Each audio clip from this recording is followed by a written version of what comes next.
Sometimes user need to run an application with another username.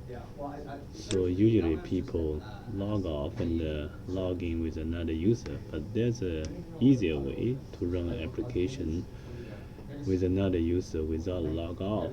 So for any application, if you right click the application icon, you will see the option, and right click the application name again. You will see a couple options: run as admin, but you don't have a run as another user. So at this time, you need hold the shift key. The shift key is on your keyboard left bottom side.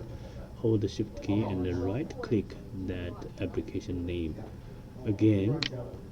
Okay, so you will see that's the actual menu item run as another user.